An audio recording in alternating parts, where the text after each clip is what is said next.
is slave breeding, a horrific and largely hidden part of American slavery that dehumanized enslaved Black people even further by turning reproduction into a profitable business. What was slave breeding? Slave breeding was the forced reproduction of enslaved African Americans, especially after the transatlantic slave trade was banned in the U.S. in 1808.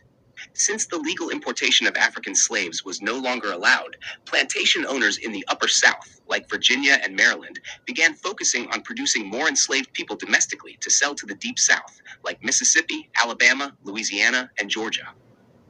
Why did they do this? 1. Slavery was a business. Enslaved people were seen as property, and having children meant more profit. 2. Demand was high. The Deep South needed labor for cotton, sugarcane, and rice plantations. 3. Supply was limited. Since no new Africans could be brought in, they needed more Black bodies, and fast. How it was done. The brutality of the practice. 1. Forced mating. Young, healthy enslaved men were often selected as studs, forced to have sex with multiple enslaved women, sometimes under watch. Enslaved women were raped repeatedly, not for pleasure, but for reproduction. Many were forced to start bearing children as early as 12 or 13 years old. 2. Punishments for not producing. Women who did not get pregnant were whipped, starved, or punished. Those who gave birth to twins or strong male children were praised or given small rewards. Some enslavers even tracked productivity, how many children a woman could bear and how many survived to be sold. 3. Children were property. Babies were immediately the legal property of the enslaver. Once they were old enough, sometimes as young as 7 or 8, they were sold off or put to work. Mothers had no say in whether they could keep or even see their children again. Notorious locations, breeding farms. There were no official breeding farms, but certain plantations operated specifically for that purpose.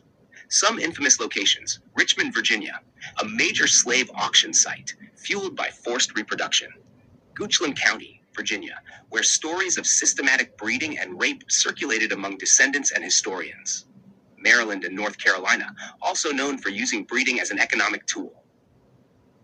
Hidden but documented slave breeding was often underreported, even in slave narratives, because of the deep shame and trauma attached. However, many enslaved people spoke of, open quote, being matched with a man I didn't know. They made us breed like dogs, close quote. Some enslaved men were sent around plantations specifically to impregnate women. They weren't allowed to form families or claim their children. Psychological and cultural damage. No control over one's own body. No family structure, intentionally disrupted by slave owners. Generations of trauma, with some descendants not knowing who their ancestors were. Sexual violence became a normalized part of plantation life. Legacy.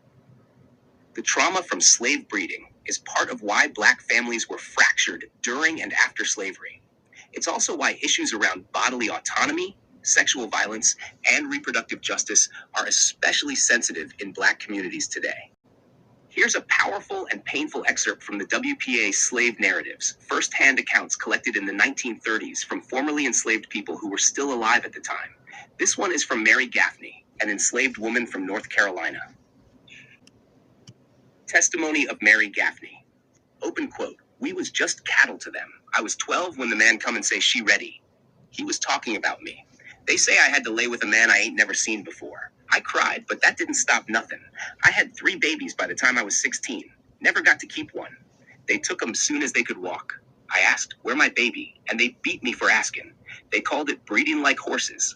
Said I was strong stock. I ain't feel strong. I felt broke." Close quote. Another account. Unnamed male enslaved person in Louisiana. Open quote. "They had a man they called the stud. That was his only job. Go from woman to woman, making not babies. He ain't never get to know the children, just like me. I got 9 babies on different plantations. I don't know none of their names." Close quote. One more. Sarah Gudger, North Carolina, open quote. "They sold my mama away from me when I was 7. I never seed her again. Master told me I had to breed because he needed more hands. Said, you just a gal, but you strong enough. They never let us choose who we loved. That weren't allowed." Close quote. Source: WPA slave narratives. These testimonies come from the Federal Writers Project of the 1930s. part of the New Deal, when writers were hired to interview formerly enslaved people, many of whom were over 80 or 90 years old. The full collection is called Born in Slavery: Slave Narratives from the Federal Writers Project, 1936 to 1938, and it's preserved in the Library of Congress. Why it matters. These voices give us a clear human perspective on the trauma of slavery that textbooks often sanitize. They remind us that slavery was not just about labor, it was about complete domination, physically, emotionally, and generationally. Let's explore how the pain, abuse, and loss recorded in those slave narratives connect to present-day issues in Black communities. The trauma of slavery didn't end in 1865. It carried forward, generation to generation, often without healing. Number 1, generational trauma.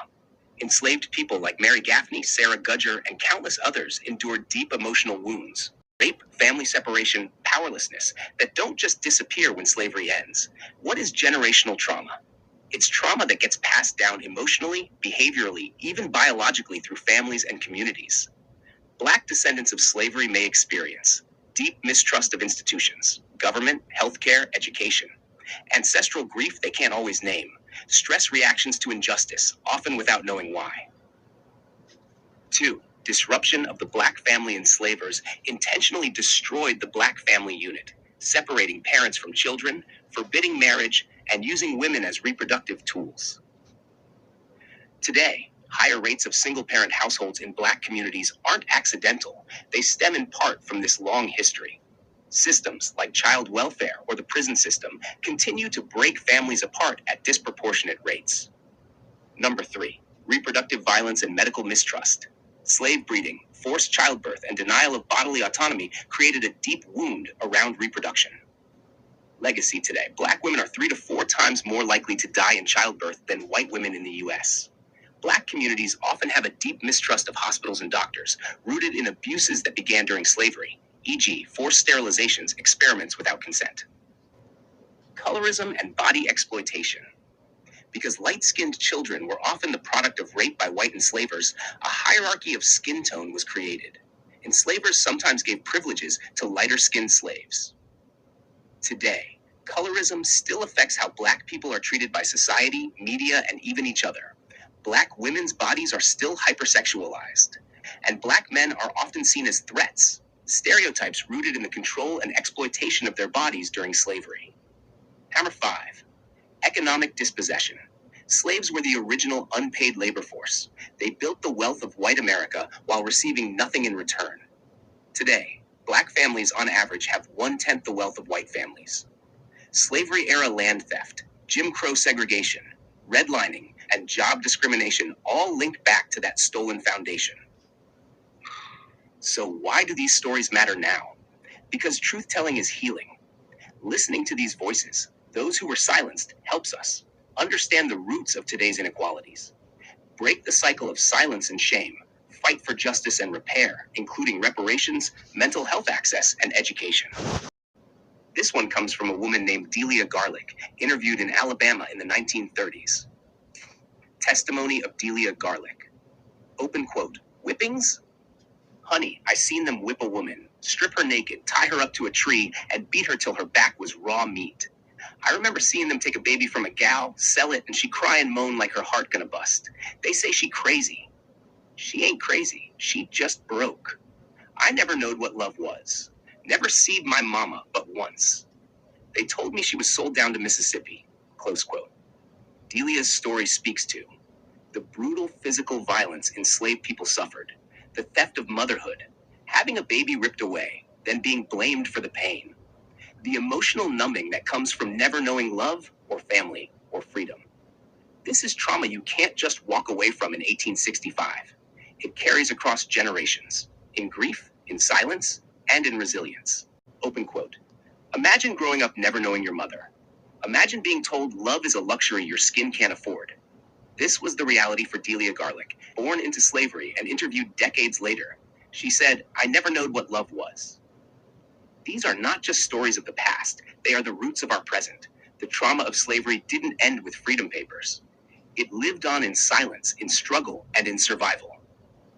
Delia Garlick, formerly enslaved woman.